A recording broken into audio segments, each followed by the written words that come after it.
25 વર્ષથી 6 નંબર વોર્ડમાં રહું છું। 2021માં આરએમસીમાં ચૂંટણી લડેલો છું આમ આદમી પાર્ટીમાંથી। 3535 મત મળ્યા હતા। આ વખતે મને વોર્ડ ફેરવી નાખ્યો મારો। વોર્ડ નંબર 6માંથી મને 15માં જાહેર કર્યો। ત્યાં અમે જોયું તો ત્યાં મારી કોઈ એવી ટીમ નહોતી, એવું મારું કોઈ સમર્થન કરે એવું નહોતું। તેથી મને કરીને એવું લાગ્યું કે અહીં તો હું હારું એમ છું। તેથી કરીને મારા પ્રવીણભાઈ મારા સમાજના આગેવાન છે, 20 વર્ષ કોઓપરેટર રહેલા છે અને મારા જૂના મિત્ર છે।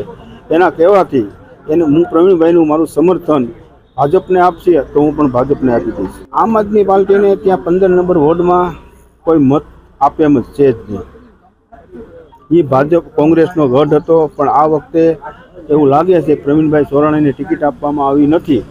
તેથી એવું લાગે છે કે ત્યાં પણ કોંગ્રેસનો ગઢ તૂટે એવું લાગે છે। કોઈ જાતની લોભામણી, કોઈ જાતનું મારે એવી કંઈ જરૂર નથી અને કોઈ જાતનું મને એવું કંઈ ધાક ધમકી કોઈ વસ્તુ હું મારી સ્વેચ્છાએ પ્રવીણભાઈ સોરાણીને હું મારા સમાજના આગેવાન છે એનું માન પાન રાખીને અને હું આ ફોર્મ પાછું